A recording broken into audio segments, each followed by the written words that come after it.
வணக்கம். இன்னைக்கு நாம ரொம்பவே வித்தியாசமான, அதே சமயம் கொஞ்சம் அதிர்ச்சி அளிக்கக்கூடிய ஒரு விஷயத்த பத்தி தான் பார்க்க போறோம். நாம இப்போ ஒரு உள்ளூர் பத்திரிகையாளரா ஈரானோட தலைநகரான தெஹரான் வீதிகள்ல நேர்ல போய் நின்னா எப்படி இருக்குமோ அப்படி ஒரு கோணத்துல இந்த விஷயத்த அணுக போறோம். காதல், கல்யாணம் இதுக்கெல்லாம் நடுவுல நாட்டுப்பற்றும் போரும் எப்படி வந்து சேருதுன்னு வாங்க பார்க்கலாம்.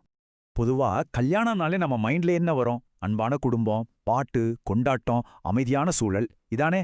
ஆனா இப்போ ஈரானோட முக்கிய சதுக்கங்கள்ல நடக்கிற கல்யாணங்கள்ல இது எதுவுமே இல்ல.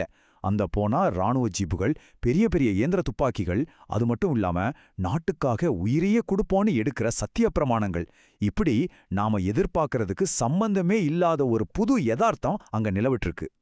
சரி, போர் முனையில நடக்கிற இந்த திருமணங்களை பத்தி முதல்ல பாப்போம். இந்த காட்சியை கொஞ்சம் கற்பனை செஞ்சு பாருங்க. ஒரு பக்கம் கல்யாணத்துக்காக கலர் கலரா பலூன்கள் பறக்குது. ஆனா அதுக்கு பக்கத்திலேயே கனரக இயந்திர துப்பாக்கிகள் வரிசையா நிக்குது. மணமக்கள் சாதாரண கார்ல வரல, மிலிட்டரி ஜீப்ல வராங்க. கல்யாணம்னா இப்படித்தான் இருக்கணும்னு மக்கள் மனசுல இருக்கிற அந்த பிம்பத்தையே இந்த ஆயுதங்களோட அணிவகுப்பு முற்றிலுமா மாத்திடுது. இந்த நிகழ்வு எவ்வளவு பிரம்மாண்டமா நடக்குதுன்னு உங்களுக்கு தெரியுமா? தெஹ்ரானின் மையப்பகுதியில இருக்கிற இமாம் ஹுசைன் சதுக்கத்துல மட்டும் ஒரே நேரத்துல 110 ஜோடிகளுக்கு இந்த மாதிரி ராணுவ பாதுகாப்போட கல்யாணம் நடந்திருக்கு. சுத்தி இருக்கிற மக்கள்லாம் கையில ரோஜா பூக்களை வச்சுக்கிட்டு இந்த விசித்திரமான கொண்டாட்டத்தை வேடிக்கை பார்த்துக்கிட்டு இருக்காங்க. அந்த இடத்துல நின்னு பார்க்குற ஒருத்தருக்கு அந்த சூழ்நிலை எவ்வளவு கனமா இருக்கும்னு கொஞ்சம் யோசிச்சு பாருங்க. அடுத்து ஜான் ஃபதா அப்படிங்கிற அந்த தற்பழையிடம் திட்டம் பத்தி பார்க்கலாம். இங்க ஜான் ஃபதா அப்படிங்கிற வார்த்தை ரொம்பவே முக்கியம். பாரசீக மொழியில இதுக்கு சுய தியாகம்னு அர்த்தம். அதாவது இந்த புதுமண தம்பதிகள் தங்களோட கல்யாணத்தன்னைக்கே அமெரிக்கா, இஸ்ரேலுக்கு எதிரான போர்ல அவங்க உயிரையே பணயம் வைக்க தயார்னு வெளிப்படையா சத்தியம் செய்றாங்க. உதாரணத்துக்கு மின்நிலையங்களுக்கு வெளியே மனித சங்கிலியா நின்னு தங்களை அர்ப்பணிக்கவும் இவங்க ரெடியா இருக்காங்க. போர் நிறுத்தம் நிலவுற இந்த நிலையற்ற சூழல்லையும் இது எவ்வளோ தீவிரமான முடிவுன்னு பாருங்க. இது ஏதோ ஒரு சில ஜோடிகள் மட்டும் செய்யற விஷயம்னு நினைச்சிடாதீங்க. ஈரானிய அதிபர் மசூத் பெசஷ்கியான், நாடாளுமன்ற சபாநாயகர் முகமது பகேர் கலீஃபாவ், அரசாங்கத்தோட உயர்மட்ட தலைவர்கள்ல தொடங்கி இந்த இளம் தம்பதிகள் வரைக்கும் லட்சக்கணக்கான மக்கள் இந்த திட்டத்துல சேர்ந்திருக்காங்க. ஒட்டுமொத்த தேசமும் இதுல எந்த அளவுக்கு ஈடுபாட்டோட இருக்காங்கன்றத இது காட்டுது. இப்போ இந்த தம்பதிகளோட மனநிலை என்ன? காதலா, கடமையா? அவங்களோட தனிப்பட்ட சாட்சியங்களை கேட்போம். வெள்ளை நிற கல்யாண பொண்ணு ட்ரெஸ்ல இருந்த ஒரு மணமகள் என்ன சொல்றாங்கன்னு கேளுங்க. நாடு போர்ல இருக்கிறது உண்மைதான், ஆனா இளைஞர்களுக்கும் கல்யாணம் செஞ்சுக்க உரிமை இருக்குல்ல அப்படின்னு ரொம்ப இயல்பா கேக்குறாங்க.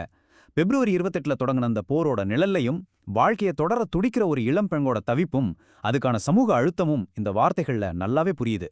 அதே சமயம் அவங்களுக்கு பக்கத்துல கருப்பு நிற சூட் போட்டு நின்ன மணமகன் என்ன சொல்றாரு தெரியுமா? நாங்க அவங்களோட ஆசீர்வாதத்தை வாங்கிக்கிட்டோம், தெருக்கல்ல இருக்கிற மக்களுக்கு எங்க வாழ்த்துக்களை சொல்லவே இங்க வந்தோம்னு சொல்றாரு. அவங்களோட தனிப்பட்ட சந்தோஷத்தை நாட்டை பத்தின கடமையோடும் மக்களோடும் எப்படி இணைச்சு பாக்குறாங்கன்றத இது ரொம்ப அழகா உணர்த்துது. அடுத்து இந்த இராணுவமயமாக்கப்பட்ட கல்யாணங்களுக்கு மத வரலாறு எப்படி ஒரு ஆன்மீக அங்கீகாரத்தை கொடுக்குதுன்னு பார்ப்போம். இந்த தம்பதிகள் சும்மா ஏதோ ஒரு நாள்ல கல்யாணம் பண்ணிக்கல. ஷியா இஸ்லாமியர்கள் ரொம்பவே மதிக்கிற இமாம் அலி மற்றும் பாத்திமா ஆகியோரோட திருமண நினைவு நாள் தான் இவங்க கல்யாணத்துக்கும் தேர்ந்தெடுக்கப்பட்டிருக்கு.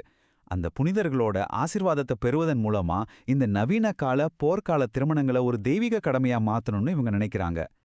இறுதியா இதனால மக்களின் மன உறுதியை அரசாங்கம் எப்படி அதிகரிக்குதுன்னு பார்க்கலாம். இப்போ நம்ம முன்னாடி இருக்கிற ஒரு பெரிய கேள்வி என்னன்னா, ரொம்ப பர்சனலான இந்த கல்யாணங்களை ஏன் அரசாங்கம் நேஷனல் டிவில டெலிகாஸ்ட் பண்ணணும்? அமெரிக்க அதிபர் டொனால்ட் ட்ரம்ப் தொடர்ந்து ஈரானுக்கு எதிராக புது ராணுவ நடவடிக்கைகளை பத்தி எச்சரிச்சுட்டு இருக்கிற இந்த நேரத்துல இதை மக்களுக்கு காட்டுறது மூலமா அரசாங்கம் என்ன சாதிக்க நினைக்குது?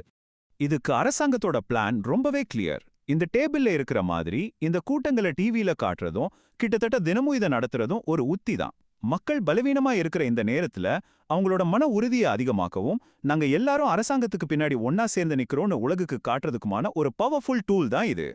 இந்த கொண்டாட்டங்களுக்கு நடுவுலையும் நம்ம கவனிக்க வேண்டிய ஒரு விஷயம் இருக்கு. மேடையின் பின்னணியில ஈரானின் புதிய உச்சத்தலைவர் அயத்துல்லா முஸ்தபா கமேனியோட பெரிய படம் வைக்கப்பட்டிருக்கு. போரோட முதல் நாள்லே இவரோட தந்தை அலி கமேனி கொல்லப்பட்டதுக்கு அப்புறம் தான் இவர் அந்த பதவிக்கு வந்திருக்காரு.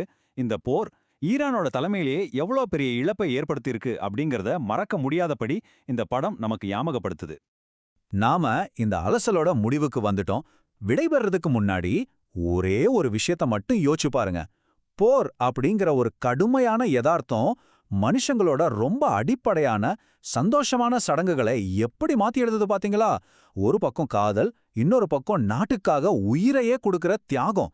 இந்த ரெண்டுக்கும் நடுவுல இருக்கிற கோடு முற்றிலுமா அழியும் போது நம்ம மனித இயல்பின் எதிர்காலம் எப்படி இருக்கும்? கண்டிப்பா சிந்திக்க வேண்டிய விஷயம் இல்லையா? மீண்டும் ஒரு சுவாரஸ்யமான தலைப்போட நான் உங்களை சந்திக்கிறேன்.